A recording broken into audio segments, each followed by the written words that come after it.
வணக்கம். நாங்கள் இன்றைக்கு தரம் 8ல 5வது பாட அழகான அட்சர கணித கோவைகள் பாடத்தினுடைய தொடர்ச்சியை இன்றைக்கு படிக்கலாம்.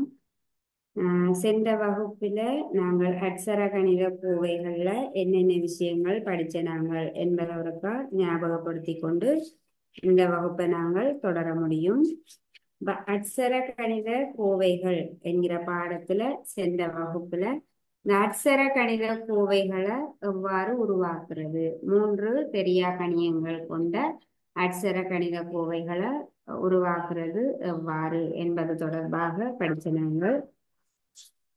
அதோட அட்சர கணித கோவையை ஒரு எண்ணால எப்படி பெருக்கிறது என்றும், அதே மாதிரி ஒரு மறை எண்ணால எப்படி பெருக்கிறது என்பது தொடர்பாகவும் சென்ற வகுப்புல நாங்கள் படிச்ச நாங்கள். இந்த வகுப்புல நாங்கள் படிக்க போறது ஒரு அட்சர கணித கோவையை ஒரு உறுப்பினால் எவ்வாறு பெருக்கிறது.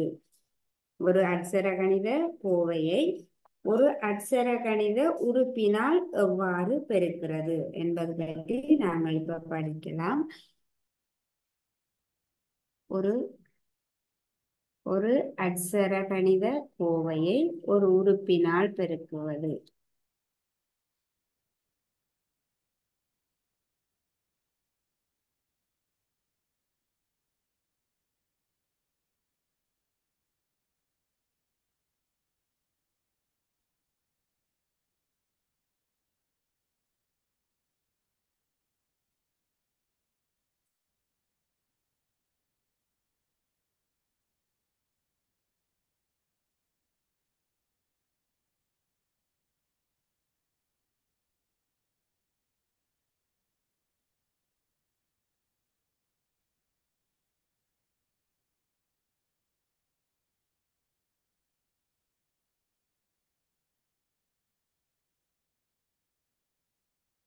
ஒரு கோவையை ஒரு உறுப்பினால் எவ்வாறு பெருக்கிறது என்பது தொடர்பாக நாங்கள் இப்ப படிக்கலாம். உதாரணமாக நாங்கள் ஒரு கோவை எடுத்துக்கொள்வோம். x ஆக 5 என்பது ஒரு அட்சர கணித கோவையாகும். அட்சர கணித கோவை அப்படி என்றா என்ன? ஒரு கோவையில அட்சரங்கள், கூட்டல் கழித்தல் கணித செய்கைகள், எண்கள் எண்கள் அட்சரங்கள் கணித்தல் செய்கைகள் என்றா கூட்டல் கழித்தல் பெருக்கல் வகுத்தல் இந்த செய்கைகளோட அட்சரமும் எண்ணும் கலந்து ஒரு கூர்வையாக எழுதுறது தான் நாங்கள் என்ன சொல்லுவோம்? அட்சர கணித கோவை என்று சொல்லுவோம். ஒரு கோவையில ஒரு அட்சர கணித உறுப்பு இருக்கும், எண்கள் இருக்கும், தெரிந்த எண் பெருமானங்கள் இருக்கும், கூட்டல் கழித்தல் ஆகிய கணித செய்கைகள் இருக்கும். அப்ப இவ்வாறு ஒரு கோர்வையாக நாங்கள் எழுதக்கூடிய தான் என்ன சொல்லுவோம்? அட்சர கணித கோவை என்று சொல்லுவோம். ஒரு கோவையை ஒரு உறுப்பினால், ஒரு அட்சர கணித உறுப்பினால் எவ்வாறு பெருக்கிறது என்பது தொடர்பாக நாங்கள் இப்ப பார்க்கலாம்.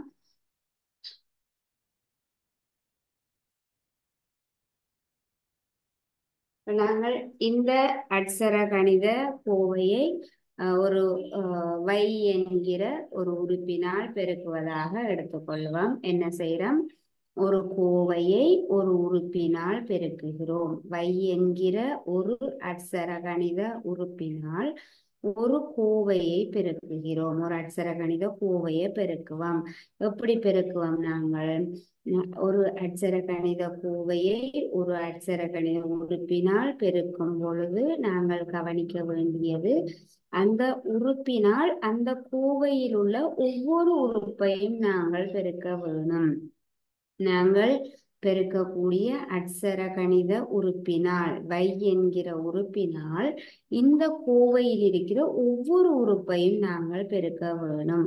முதலாவது y-யையும் x-ஐயும் பெருக்குவோம். y-யையும் x-ஐயும் பெருக்கினோம்டா என்ன வரும்? yx அல்லது xy என்றும் எழுதலாம். y-யையும் x-ஐயும் பெருக்கிறோம். முதலாவது இந்த உறுப்பினால் இந்த கோவையில முதலாவது இருக்கக்கூடிய உறுப்பை பெருக்கிறோம். y-யையும் x-ஐயும் பெருக்கும் போது yx. அடுத்தது இந்த y-யினால் நாங்கள் 5 பெருக்குவோம். ஐந்த பெருக்கும் பொழுது ஐந்துக்கு பக்கத்துல இருக்க குறிய பார்ப்போம். என்ன குறி இருக்குது? நேர்குறி. வைக்கு பக்கத்துலயும் என்ன குறி இருந்திருக்கும்? எதுவுமே இல்லாட்டி பக்கத்துல நேர்குறி இருக்குதுன்ற அர்த்தம். ஆகவே வையினால் நாங்கள் ஐந்த பெருக்குவோம். ஐந்தையும் வையையும் பெருக்கும் போது என்ன கிடைக்கும்? ஐந்து வை. குறி என்னவாக இருக்கும்? இங்கேயும் நேர்குறி, இங்கேயும் நேர்குறி. நேரும் நேரும் பெருக்கப்பட்டா நேர் தான் கிடைக்கும். ஆகவே நேர் வையோட நேர் ஐந்து பெருக்கும் போது என்ன கிடைக்கும்? நேர் ஐந்து வை கிடைக்கும். அப்ப நாங்கள் என்ன செய்துட்டோம்? ஒரு கோவையினால் ஒரு உறுப்பு. இதுல ஒரு உறுப்பு என்பது இந்த வை என்கிற உறுப்பால எக்ஸாக 5 என்னும் கோவையை நாங்கள் பெருக்கி இங்கு எழுதியிருக்கிறோம். வையை மிக்ஸையும் பெருக்கும் போது வைஎக்ஸ் அல்லது எக்ஸ் வை என்றும் எழுதலாம். எக்ஸ் வை என்றும் எழுதலாம். ஐந்தையும் வையையும் பெருக்கின ஐந்து வையை நாங்கள் வை 5 என்று எழுத மாட்டோம். முதலாவது எண்ணு எழுதிட்டு தான் பிறகு அட்சரத்தை எழுதுவோம். இதனால் வைஎக்ஸ் அட்சரங்களை மாறி மாறி எழுதலாம். பெருக்களிலே இருக்கும் போது வைஎக்ஸ் என்றா என்ன? வையும் எக்ஸும் பெருக்கப்படுது. இங்கேயும் எக்ஸும் வையும் பெருக்கப்படுது. வைஎக்ஸை நாங்கள் எக்ஸ் வை என்று எழுதலாம். ஆனால் 5 வையை வை 5 என்று நாங்கள் எழுத மாட்டோம். ஆகவே ஒரு அட்சர கணித உறுப்பை ஒரு கோவையினால் பெருக்கும் போது அந்த உறுப்பினால் நாங்கள் பெருக்கக்கூடிய அந்த அட்சர கணித உறுப்பினால் அந்த கோவையில் உள்ள ஒவ்வொரு உறுப்பையும் நாங்கள் பெருக்க வேணும். வையுடன் எக்ஸை பெருக்கும் போது வை எக்ஸ், வையுடன் 5ஐ பெருக்கும் போது 5 வை. ஆகவே விடையாக வை எக்ஸ் சக 5 வை கிடைக்குது. அல்லது எக்ஸ் வை சக 5 வை என்றும் நாங்கள் எழுதலாம். வை எக்ஸ மாறி எக்ஸ் வை என்று எழுதினாலும் பிரச்சனை இல்லை. இதை நீங்கள் எழுதி கொள்ளலாம். இதுவும் இதுவும் சமனானது.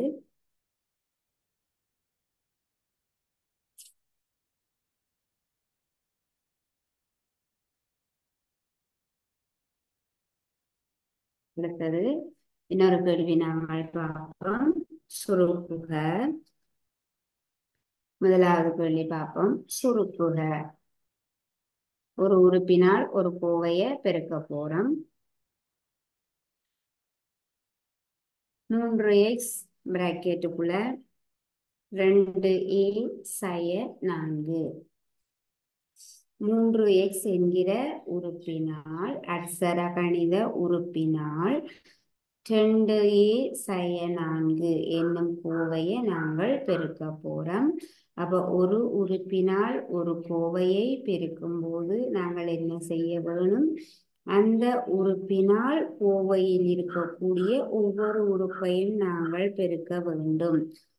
முதலாவதாக 3x உடன் 2a பெருக்குவோம். பிறகு 3x உடன் 4 பெருக்குவோம். இப்போ 3xையும் 2aயையும் பெருக்கின நீங்கண்டா என்ன வரும்? எண்ணையும் பெருக்கலாம். 3 6. அட்சரத்தையும் பெருக்குவோம். எக்ஸையும் பெருக்கினோம்டா என்ன வரும்? எக்ஸே. எண்ணையும் பெருக்கலாம். அட்சரத்தையும் பெருக்கலாம். அப்ப 3x 2a பெருக்கும் போது என்ன கிடைக்குது? 6xa. அடுத்ததாக 3x 4 பெருக்க போறோம். 3x தர 4. என்ன செய்யலாம்? 3ஐயும் 4ஐயும் பெருக்கலாம். 12. x ஒரு அட்சரம் இருக்குது. ஆகவே அந்த அட்சரத்தை நாங்கள் அப்படியே சேர்த்து கொள்ளுவோம். 3xையும் 4ஐயும் பெருக்கும் போது 12x என்பது எங்களுக்கு விடையாக கிடைக்கும். இப்போ 3xையும் 4ஐயும் பெருக்கும் போது 12x கிடைக்கும். ஆனால் பாருங்க, இங்க குறி மறைக்குறி. இங்க குறி என்னவாக இருக்கும்? நேர்குறியாக இருக்கும். இதுலயும் நேர்தான் இருந்திருக்கும். ஆகவே பிரச்சனை இல்லை. 3xையும் 2aயையும் பெருக்கிறோம். 6x. இங்கேயும் குறி நேர்தான், இங்கேயும் குறி நேர்தான். ஆகவே எங்களுக்கு எந்த பிரச்சனையும் இல்லை. நேர் போடாமலும் நாங்கள் எழுதலாம். ஆனால் 3xஐ மறை 4 பெருக்கிறோம். 3x முதல்ல குறிய விட்டுட்டு 3x 4 பெருக்கும் போது என்ன கிடைக்குது? 12x கிடைக்குது. இனி குறிய நாங்கள் பெருக்குவோம்.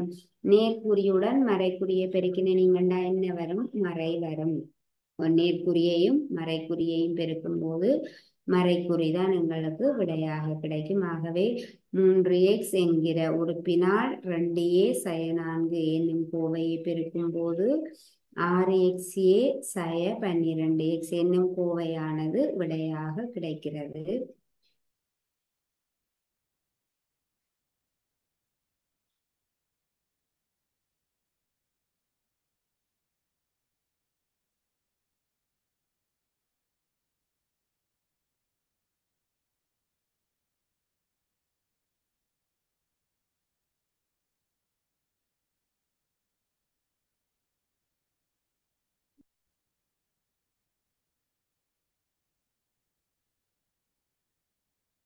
அடுத்ததாக நாங்கள் இன்னொரு கேள்வி எழுதலாம். இன்னொரு கேள்வி மறையில வார மாதிரி பார்ப்போம். மறைக்குறியை கொண்ட உறுப்பினால பெருக்குவோம். மறை 3b மறை 3b 4a சய 7 பெருக்குவோம். என்ன செய்யறோம்? ஒரு உறுப்பினால் ஒரு கோவையை பெருக்கிறோம். உறுப்பு மறை 3b ஆகும். கோவை 4a சய 7 ஆகும். முதலாவதாக நாங்கள் இந்த அட்சர கணித உறுப்பினால் இந்த கோவையில முதலாவது இருக்கக்கூடிய உறுப்பை பெருக்குவோம். மறை 3b 4a பெருக்குவோம். முதலாவதாக நாங்கள் குறிய விட்டுட்டு எண்ணையும் அட்சரத்தையும் பெருக்குவோம். 3ஐயும் 4ஐயும் பெருக்கின வேண்டாம் 12. பியையும் ஏயையும் பெருக்கின வேண்டாம் ab அல்லது ba போடலாம். 12ab அல்லது 12ba என்று போடலாம். இங்க குறி மறையாக இருக்குது. இங்க எதுவுமே இல்லாட்டி குறி என்னவாக இருந்திருக்கும்? நேர்குறியாக இருந்திருக்கும். இப்ப மறைக்குரிய நேர்குறியால பெருக்கும் போது விடையாக மறைக்குறி கிடைக்கும். ஆகவே மறை 3b 4a பெருக்கும் போது மறை 12ab என்பது எங்களுக்கு விடையாக கிடைக்கும். அடுத்ததாக என்ன செய்வோம்? இந்த வெளியில இருக்கக்கூடிய உறுப்பினால் 2வது உறுப்பை பெருக்குவோம். மறை 3b நாங்கள் மறை 7 பெருக்குவோம். மறை 3b மறை 7 பெருக்குவோம். மறை 7 பெருக்கும் போது எவ்வாறு பெருக்கலாம்? முதல்ல குறிய விட்டுட்டு எண்ணையும் பெருக்குவோம். 3உடன் 7 பெருக்கும் போது 21. அடுத்தது நாங்கள் b இங்க ஒரு அட்சரம் இருக்கு, ஆனா இங்க அட்சரம் இல்லை. ஆகவே நாங்கள் 21b என சேர்த்து கொள்ளுவோம். அப்ப 3b உடன் 7 பெருக்கும் போது என்ன கிடைக்குது? 21b. அடுத்ததாக இனி குறியையும் பெருக்குவோம். இங்க மறைக்குறி, இங்கேயும் மறைக்குறி. மறையும் பெருக்கப்பட்ட என்ன கிடைக்கும்? நேர் கிடைக்கும். ஆகவே மறை 3b மறை 7 பெருக்கும் போது நேர் 21ab என்பது விடையாக கிடைக்கும். நேர் 21ab என்பது. அப்ப இந்த கேள்விக்குரிய விடை மறை 12ab சக 21ab. நீங்கள் இந்த கேள்வியையும் எழுதி கொள்ளலாம்.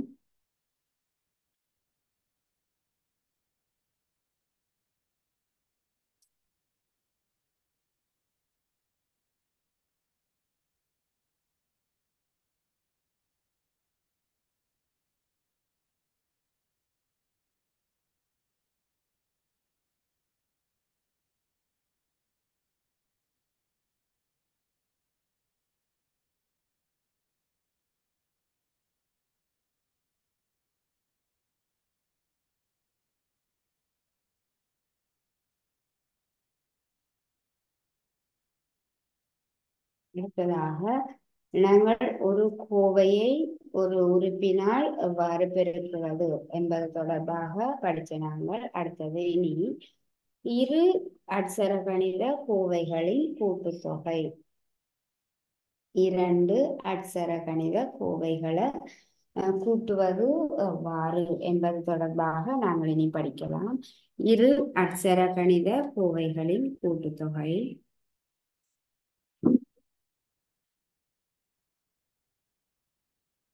இரு அட்சர கணித கோவைகளின் கூட்டுத்தொகை.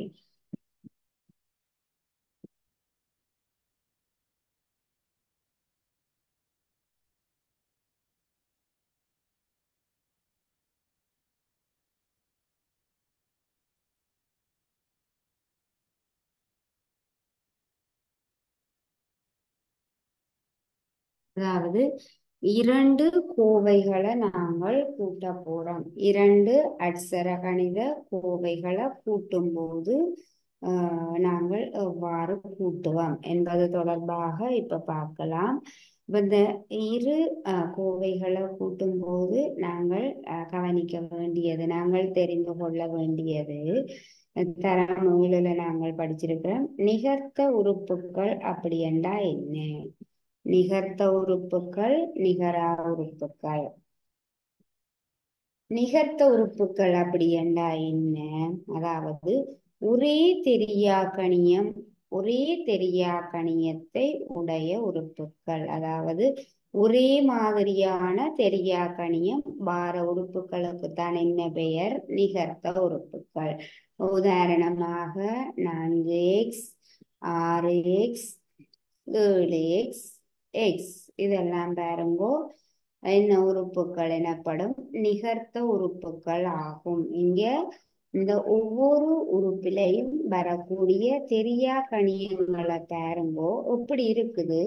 ஒரே மாதிரியாக இருக்குது. எக்ஸ் என்னும் ஒரே தெரியா கணியமே எல்லா உறுப்புகளையும் வந்திருக்குது. ஆகவே இவ்வாறு ஒரே தெரியா கணியத்தை கொண்ட இந்த இவ்வாறான உறுப்புகளைத்தான் நாங்கள் என்ன சொல்லுவோம்? நிகர்த்த உறுப்புகள் என்று சொல்லுவோம். ஒரு கோவையில இப்படி வரும். ஒரே மாதிரியான ஒரே தெரியா கணியங்களை கொண்ட உறுப்புகள் வரும். இந்த உறுப்புகளுக்கு தான் என்ன பெயர்? நிகர்த்த உறுப்புகள். ஒரே தெரியா கணியமாக உள்ள உறுப்புகளுக்கு பெயர் நிகர்த்த உறுப்புகள். இந்த நிகர்த்த உறுப்புகளை நாங்கள் என்ன செய்யலாம்? கூட்ட முடியும். அதாவது பாருங்கோ இப்படி 4x, 6x இந்த ரெண்டு உறுப்புகளை நாங்கள் எடுத்திருக்கிறோம். ரெண்டுமே நிகர்த்த உறுப்புகள் ஆகும். ஏனென்றா இங்க ரெண்டுலையுமே ஒரே தெரியா கணியங்கள் இடம்பெற்றுள்ளன. இந்த உறுப்புகளை நாங்கள் கூட்டும் போது என்னென்று கூட்டலாம்? இந்த உறுப்புகளை நாங்கள் கூட்ட முடியும். எவ்வாறு கூட்டுறது? 4x-ஐயும் 6x-ஐயும் கூட்டும் போது என்ன கிடைக்கும்? அப்ப எக்ஸ் என்னும் ரெண்டுலையும் பாருங்க ஒரே மாதிரியான தெரியா கணியம் இருக்குது. எக்ஸ் எனும் ஒரே தெரியா கணியத்தின் கீழே தான் இந்த கூட்டல் நடைபெறும். இங்கேயும் எக்ஸ் இருக்கு, இங்கேயும் எக்ஸ் இருக்கு. ஆகவே நாங்கள் இந்த எண்களை கூட்ட முடியும். 4x-ஐயும் 6x-ஐயும் கூட்டும் போது என்ன கிடைக்கும்? 10x கிடைக்கும். நிகர்த்த உறுப்புகள் என்றா என்ன? இவ்வாறு ஒரே தெரியா கணியத்தை கொண்ட உறுப்புகளுக்கு பெயர் நிகர்த்த உறுப்புகள். இந்த நிகர்த்த உறுப்புகளை நாங்கள் கூட்டவோ கழிக்கவோ முடியும். ரெண்டு அசுர கணித கோவைகளை கூட்டுவதற்காக நாங்கள் இந்த நிகர்த்த உறுப்புகள் அப்படி என்றா என்னென்று பார்த்திருக்கிறோம். அடுத்தது நிகரா உறுப்புகள் அப்படி என்றா என்ன?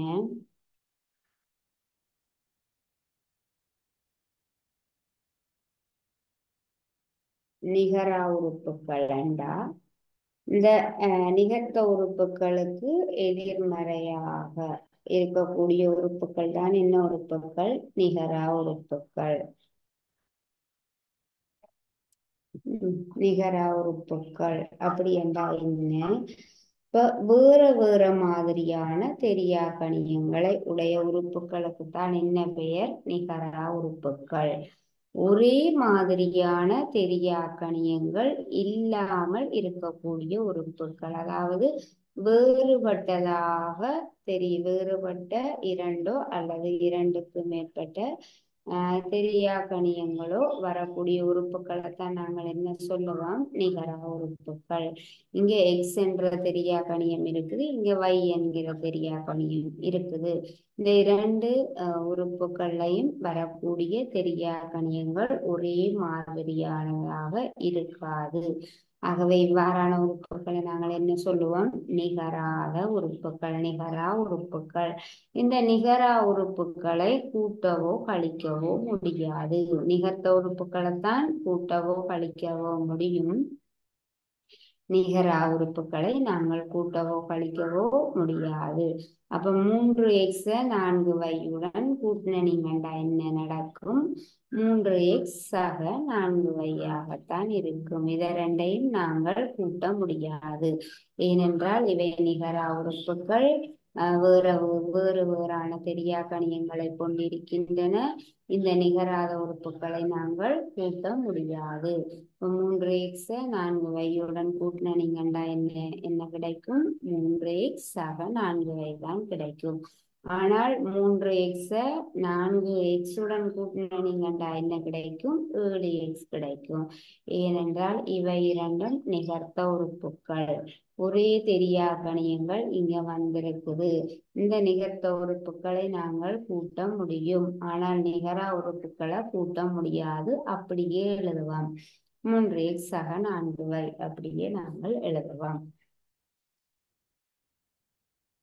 இனி நாங்கள் இரு அட்சர கணித கோவைகளை கூட்டுவோம். 2 அட்சர கணித கோவைகளை நாங்கள் இனி கூட்ட போறோம்.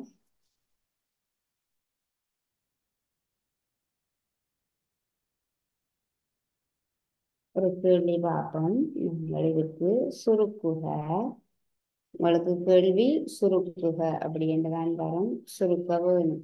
சுருக்குக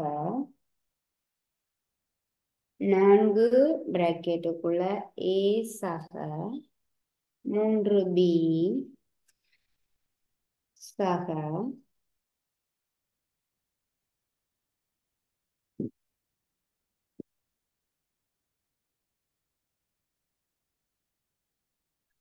5 பிராக்கெட்டுக்குள்ள b சக 2a. பாருங்க, ஒரு கேள்வி செய்கிறேன். 2 அட்சர கணித கோவைகளை நாங்கள் கூட்டுறோம். இப்ப இது ஒரு கோவை, இது ஒரு கோவை. இரு அட்சர கணித கோவைகளை நாங்கள் இப்ப கூட்ட போறோம். இவற்றின் கூட்டுத்தொகையை நாங்கள் இப்ப காண்போம். முதலாவது இந்த கோவையை எடுத்துக்கொள்வோம். இந்த கோவை எப்படி இருக்குது? இந்த கோவையானது a சக 3b என்னும் கோவையுடன் 4 என்கிற ஒரு தெரிந்த கணியமானது, ஒரு உறுப்பானது பெருக்கப்பட்டிருக்கிறது.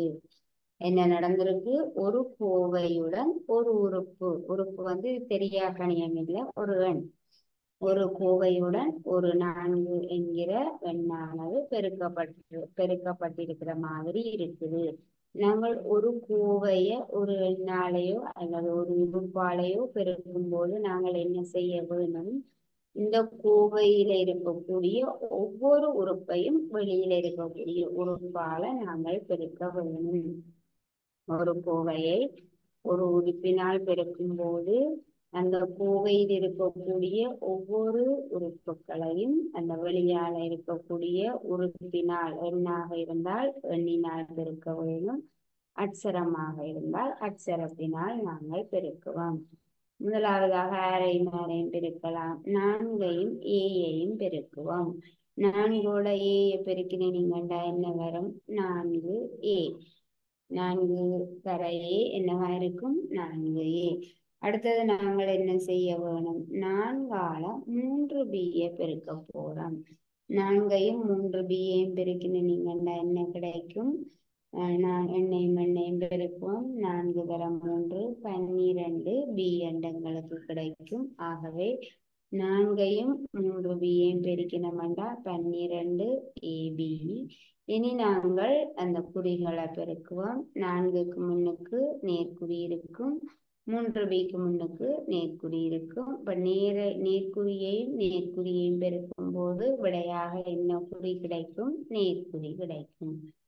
ஆகவே 4a சக 12ab என்பது இந்த கோவையை சுருக்கி கிடைக்கக்கூடிய பெருமானம் ஆகும். இந்த கோவையை பெருக்கும் போது 4ஆல பெருக்கும் போது கிடைக்கக்கூடிய பெருமானம் ஆகும்.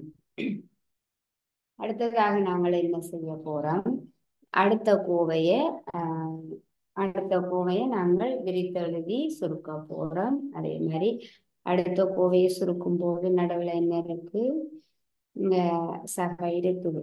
இப்ப நாங்கள் பெருக்கின பிறகு குறிய போடலாம், அல்லது சக நீர் வந்தா எங்களுக்கு பிரச்சனைகள் வராது பெரும்பாலும். நாங்கள் நேர போட்டுட்டும் நேர்குறிய போட்டுட்டும் பெருக்கலாம், அல்லது நாங்கள் இப்படியே பெருக்கலாம். முதலாவதாக என்ன செய்வோம்? 5b-ஆல பெருக்குவோம். 5b-ஆல பெருக்கும் போது என்ன நடக்கும்? 5b. இப்போ குறி பாருங்க, இங்க நேர்குறி இருக்கு, இங்க என்ன குறி இருந்திருக்கும்? எதுவுமே இல்லாட்டி நேர்குறி இருந்திருக்கும். நேர்குறியை பெருக்கும் போது நேர்குறி விடையாக கிடைக்கும். 5b பெருக்கினோம்னா 5b. அடுத்தது 5-ஆல என்ன செய்வோம்? 2a பெருக்குவோம். 5-ஆல 2a பெருக்கினோம்னா என்ன நடக்கும்? 5 தர 2 10 a என்பது உங்களுக்கு விடையாக கிடைக்கும். ஆகவே இனி அப்ப நாங்கள் என்ன செய்துட்டோம்? இந்த 4-ஆல இந்த கோவையில் இருக்கக்கூடிய ஒவ்வொரு உறுப்பையும் பெருக்கிட்டோம். இனி 5-ஆல இந்த கோவையில் இருக்கக்கூடிய ஒவ்வொரு உறுப்பையும் பெருக்கிட்டோம். இனி நாங்கள் என்ன செய்ய போறோம்? கூட்ட வேண்டியதை கூட்டி இன்னும் சுருக்கலாம். கூட்ட வேண்டியதை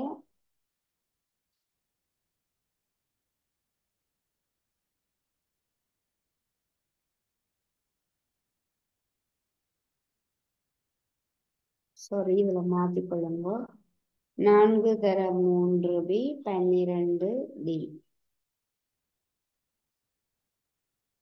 சக 5b சக 10a. 4 தர a 4a, 4 தர 3b 12b, 5 தர b 5b, 5 தர 2a 10a என்று கிடைக்கும். இனி நாங்கள் ஏபியில் 12b. இனி நாங்கள் கூட்ட வேண்டியதை கூட்டலாம். இப்போ பாருங்கோ, நாங்கள் என்ன படிச்சிருக்கிறோம்? கூட்டும்போது நிகர்த்த உறுப்புகளை நாங்கள் கூட்ட முடியும். அப்ப இதுல இருக்கக்கூடிய நிகர்த்த உறுப்புகள் இதெல்லாம் 4a-யும் 10a-யும் நிகர்த்த உறுப்புகள் ஆகும். ஏண்டா 4a-லையும் 10a-லையும் ஒரே மாதிரி a என்கிற தெரியாக்கணியம் வந்திருக்குது. ஆகவே 4a-யும் 10a-யும் நிகர்த்த உறுப்புகள் ஆகும். 4a-யும் 10a-யும் நிகர்த்த உறுப்புகள். 4a-யும் 10a-யும் கூட்டினோம்னா என்ன கிடைக்கும்? 14a. 10a 10a-வோட 4a கூட்டினீங்கன்னா a, 10 4 கூட்டினோம்னா 14a. அதே போல 4a-யும் 10a-யும் நிகர்த்த உறுப்புகள். அதே மாதிரி 12b-யும் 5b-யும் நிகர்த்த உறுப்புகள். 12b-யும் 5b-யும் நிகர்த்த உறுப்புகள்.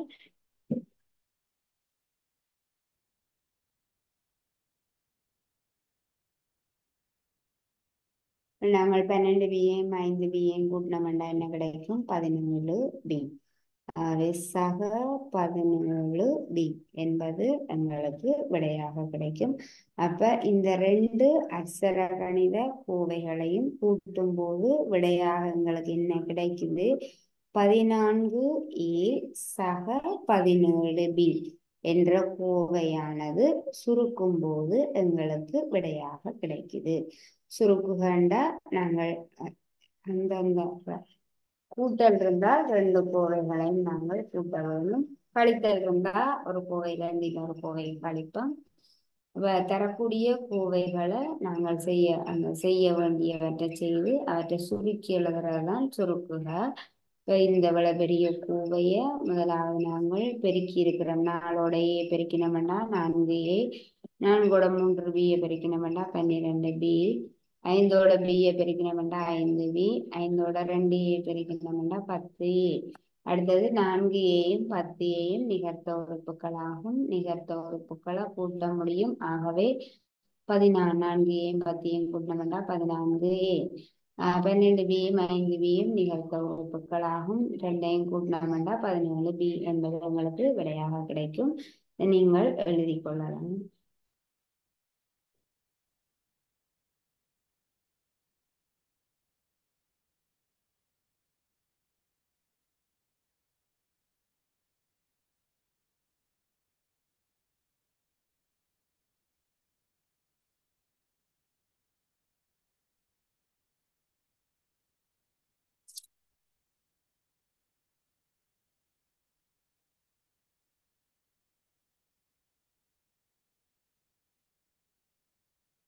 இந்த கூட்டல்ல நாங்கள் இன்னொரு கேள்வி பார்ப்போம்.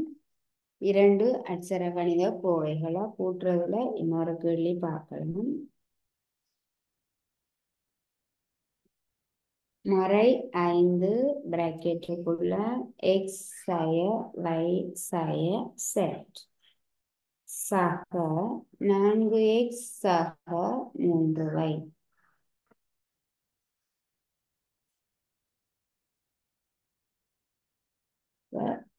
இது ஒரு கோவை. எக்ஸாய வைசய செட் என்னும் கோவையினால் மறை 5 பெருக்கப்படுற மாதிரியான ஒரு கோவையோட 4x சக 3y என்கிற கோவையை நாங்கள் கூட்ட போறோம். அப்ப நாங்கள் முதலாவதாக என்ன செய்வோம், ஒரு கோவையை ஒரு உறுப்பானது பெருக்கி கொண்டிருந்தால் முதலாவதாக நாங்கள் அந்த உறுப்பால கோவையில் இருக்கக்கூடிய ஒவ்வொரு உறுப்பையும் பெருக்கி எழுதலாம். அப்ப என்ன இருக்கு, மறை 5 எக்ஸ், மறை 5ஓட எக்ஸை பெருக்கினோம்டா என்ன கிடைக்கும், 5ஐயும் எக்ஸையும் பெருக்கினோம்டா 5x. எக்ஸுக்கு முன்னுக்கு குறி என்னவாக இருக்கும், நேர்குறி. மறைக்குறிய நேர்குறியால பெருக்கினோம்டா மறைக்குறி. அடுத்ததாக மறை 5 மறை வையால பெருக்குவோம். முதலாவதாக 5ஐயும் வையையும் பெருக்குவோம், 5y. அடுத்தது மறையையும் மறைக்குறியையும் பெருக்கினோம்டா என்ன கிடைக்கும், நீட்குறி. அடுத்ததாக அப்ப மறை 5ஐயும் மறை வையையும் பெருக்கும் போது என்ன கிடைக்குது, மறை 5y. அடுத்தது மறை 5 நாங்கள் மறை செட்டால பெருக்க போறோம். 5ஐயும் செட்டையும் பெருக்குவோம், 5 செட். குறிய பாருங்க, இங்க மறைக்குறி இங்க மறைக்குறி, மறையும் பெருக்கினோம்னா என்ன கிடைக்கும், நீர். ஆகவே நீர் 5 செட். 5ஐயும் எக்ஸையும் பெருக்கினோம்னா 5x, மறையும் நேரம் மறை, 5ஐயும் வையையும் பெருக்கினோம்னா 5y. அடுத்ததாக அடையாளத்தை பெருக்குவோம், மறையும் நீர். 5ஐயும் செட்டையும் மறை செட்டையும் பெருக்கிறோம், 5ஐயும் செட்டையும் பெருக்கினோம்னா 5 செட், மறையும் நீர். ஆகவே இந்த கோவையை 5 மறை 5 என்கிற உறுப்பினால் பெருக்கும் போது உங்களுக்கு இப்படி ஒரு கோவை வருது. இனி என்ன செய்யலாம், இந்த கோவையோட நாங்கள் கூட்ட வேண்டிய கோவை சக 4x சக 3y. 4x சக 3y என்னும் கோவையை நாங்கள் கூட்ட போகிறோம். கூட்டும் பொழுது நிகர்த்த உறுப்புகள் எதெல்லாம் என்று பார்த்து அந்த உறுப்புகளை நாங்கள் கூட்டவோ கழிக்கவோ முடியும். நிகர்த்த உறுப்புகள் எதெல்லாம், மறை 5x ஒரே மாதிரி தெரியாக்கங்களை கொண்ட உறுப்புகள். மறை 5xம் 4xம் நிகர்த்த உறுப்புகள் ஆகும். மறை 5x உடன் நேர் 4x நாங்கள் கூட்டுவோம். மறை 5ம் 4x, நேர் 4xம் நிகர்த்த உறுப்புகள். நிகர்த்த உறுப்புகளை கூட்டவோ கழிக்கவோ முடியும். மறை 5x உடன் நேர் 4x கூட்டினோம்னா என்ன நடக்கும், இங்க நாங்கள் கூட்டும் போது இரண்டு திசை கொண்ட எண்களை கூட்டும் போது திசை கொண்ட எண்கள் கூட்டும் போது வேறுபட்ட குறிகளை உடையவையாக இருந்தால் அவற்றை நாங்கள் கூட்ட மாட்டோம், கழிக்க வேணும். ஆகவே இங்கே இரண்டு திசை கொண்ட எண்களை கொண்ட இந்த கோவைகள் மறை 5 நேர் 4 இரண்டு கோவைகள், இரண்டு உறுப்புகள், வேற குறிகளை கொண்ட இரண்டு உறுப்புகளை நாங்கள் கூட்டும் போது என்ன செய்வோம், அவற்றை கூட்ட மாட்டோம், கழிக்க வேணும். அப்ப 5 பெரிய எண்ணிலிருந்து சிறிய எண்ணை கழிப்போம், பெரிய உறுப்பிலிருந்து சிறிய உறுப்பை கழிப்போம். இப்ப 5x பெரிய உறுப்பா 4x பெரிய உறுப்பா, 5x தான் பெரிய உறுப்பு. ஆனால் குறியில பார்த்தோம்னா குறியை விட்டுட்டு நாங்கள் பார்ப்போம், 5x 4x ரெண்டுமே குறிகள் வேறு வேறா இருக்குது. ஆகவே நாங்கள் கூட்டக்கூடாது. பெரிய உறுப்பு 5xலிருந்து அதை விட சிறிய உறுப்பு 4x, 4x கழிச்ச மட்டும் என்ன கிடைக்கும், x கிடைக்கும். இனி நாங்கள் குறிகளை விடலாம். பெரிய திசை கொண்ட எண்களை கழிக்கும் போது என்ன செய்வோம், ஒரு ஒரு எண்ணிலிருந்து இன்னொரு எண்ணை கூட்டும் போது திசையெண்களை கூட்டும் போது வேறு வேறு குறிகளை உடையவையாக இருந்தால் அவற்றை கூட்டக்கூடாது, கழிக்க வேணும். பெரிய எண்ணிலிருந்து சிறிய எண்ணை கழிச்சு பெரிய எண்ணுக்கு பக்கத்தில் இருக்கிற குறியை நாங்கள் இடுவோம். ஆகவே 5x இருந்து 4x விட 5x தான் பெரியது. 5x இருந்து 4x கழிச்சோம்னா ஒரு எக்ஸ் குறி என்னவாக இருக்கும்? பெரிய உறுப்புக்கு பக்கத்துல இருக்கக்கூடிய குறியை நாங்கள் இட வேணும். மறை 5xக்கு பக்கத்துல என்ன குறி இருக்கு? மறைக்குறி. ஆகவே மறை 5xோட 4x கூட்டினோம்னா என்ன கிடைக்குது? மறை எக்ஸ். நாங்கள் 5x மறை 5x 4x இது ரெண்டும் நிகழ்த்த உறுப்புகள். இந்த ரெண்டு உறுப்புகளையும் நாங்கள் கூட்டி இருக்கிறோம். அடுத்ததாக வேற நிகழ்த்த உறுப்புகள் இருக்குதான்னு பார்ப்போம். 5y-யும் 3y-யும் நிகழ்த்த உறுப்புகள் ஆகும். 5y-யும் 3y-யும் 5y-யையும் 3y-யையும் நாங்கள் எப்படி கூட்டுவோம்? ரெண்டுமே குறிகள் நேர்குறிதான். 5y-யையும் 3y-யையும் கூட்டும் போது இந்த ஒரே தெரியா கணியத்தை நாங்கள் பொதுவாக வச்சு கொண்டு கூட்டுவோம். 5 3 8 y என்று எழுதலாம். 5y-யையும் 3y-யையும் கூட்டினோம்னா என்ன கிடைக்கும்? 8y கிடைக்கும். இங்க ரெண்டுமே குறிகள் நேர். ஆகவே நேர் 8y என்பது எங்களுக்கு கிடைக்கும். அடுத்த பாருங்க, 5 செட் இருக்கு. 5 செட்டோட செட் இருக்கிற மாதிரியான வேறு உறுப்புகள் இல்லை. ஆகவே நாங்கள் இந்த 5 செட்டை எக்ஸோடையோ வையோடையோ கூட்ட முடியாது. ஆகவே இந்த உறுப்பை நாங்கள் அப்படியே எழுதுவோம். 5 செட் ஆகும். எக்ஸையும் கூட்டியிருக்கிறோம், பையையும் கூட்டியிருக்கிறோம். செட்டை சேர்த்து கூட்டுற மாதிரி வேற செட் வார மாதிரியான உறுப்புகள் இல்லை. ஆகவே நாங்கள் 5x-ஐயும் மறை 5x-ஐயும் 4x-ஐயும் கூட்டினோம்னா மறை எக்ஸ், 5y-யையும் 3y-யையும் கூட்டினோம்னா 8y. 5 செட்டோட கூட்டுறதுக்கு எதுவுமே இல்லை. ஆகவே நாங்கள் 5 செட்டை மட்டும் தனியாக எழுதுவோம். நீங்கள் எழுதி கொள்ளலாம்.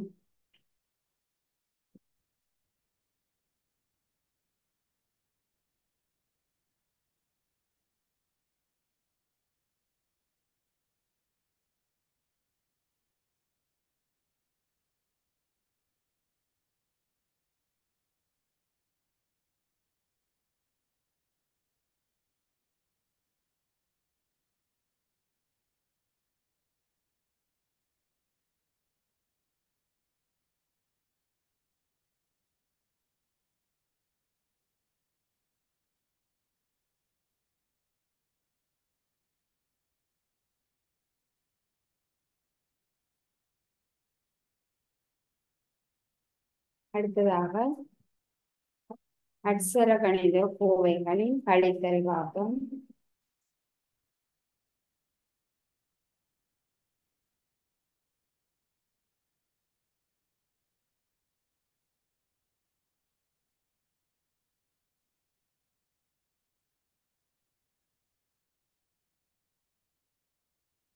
இரு அட்சர கணித கோவைகளின் கழித்தல். ஒரு கோவையிலிருந்து இன்னொரு கோவையை எவ்வாறு கழிக்கிறது என்பது தொடர்பாக நாங்கள் இப்போ பார்க்கலாம். நாங்கள் என்ன செய்வோம்? ஒரு கோவை எழுதுவோம். முதலாவது x-ஆக 5 x-ஆக 5 எனும் கோவையை x-ஆக 5 எனும் கோவையில இருந்து நாங்கள் x-ஆக 3 எனும் கோவையை நாங்கள் இப்ப கழிக்க போறோம். இதுல 3x எழுதிக்கொள்வோம். 3x-ஆக 5 எனும் கோவையில இருந்து x-ஆக 3 என்னும் கோவையை நாங்கள் கழிக்க போறோம். கழிக்கும் போது நாங்கள் கவனிச்சு கொள்ள வேண்டியது என்ன என்ன அப்படி என்றால் கூட்டும் போது ஒரு பிரச்சனையும் இல்லை. குறிகள் எல்லாமே நேர்குறி, நடுவுல நேர்குறி, கூட்டலண்டா நேர்குறி இப்படித்தான் இருக்கும். அப்ப கூட்டல் எங்களுக்கு எந்த பிரச்சனையும் இல்லை. கூட்டல் செய்யும் போது நாங்கள் ஏற்கனவே செய்தது போல சாதாரணமாக செய்யலாம். ஆனால் கழித்தல் செய்யும் போது நாங்கள் என்ன செய்ய வேண்டுமென்றா, முதலாவது உறுப்பை அப்படியே எழுதுவோம். ஒரு கோவையிலிருந்து இன்னொரு கோவையை கழிக்கும் போது முதலாவது உறுப்பை நாங்கள் அப்படியே எழுதுவோம். ஆனால் இந்த இரண்டாவது உறுப்பை நாங்கள் என்ன செய்வோம்டா, இந்த பக்கத்துல இருக்கக்கூடிய இந்த மறைக்குறியால பெருக்கி நாங்கள் இந்த பிராக்கெட்டை நீக்கி விடலாம். என்ன செய்ய வேணும் அப்படின்னா, ஒரு அட்சர கணித கோவையில இருந்து இன்னொரு கோவையை கழிக்கும் போது முதலாவது உறுப்பை அப்படியே எழுத வேண்டும். இரண்டாவது உறுப்பை இந்த மறைக்குறியினால் பெருக்கி, மறைக்குறியால மட்டும் பெருக்கி நாங்கள் இந்த பிராக்கெட்டை நீக்கி விடுவோம். இப்ப நாங்கள்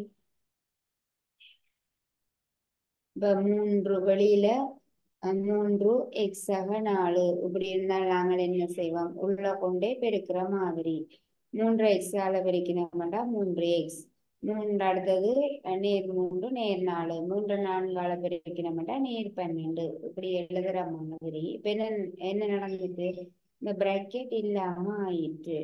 அப்படி நாங்கள் செய்கிற மாதிரி இந்த மறை குறியால இந்த பிராக்கெட்டுக்குள்ள இருக்கக்கூடிய உறுப்புகளை நாங்கள் பெருக்குவோம்.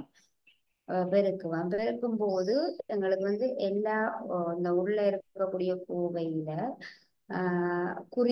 குறிகளை தான் நாங்கள் கவனத்துல கொள்ள வேண்டும். ஏன்னா நாங்கள் வெளியில இருக்கக்கூடிய அந்த மறை குறியால தான் பெருக்கிறோம். ஆகவே உள்ளுக்குள்ள இருக்கக்கூடிய இந்த குறிகளை நாங்கள் கவனிப்போம்.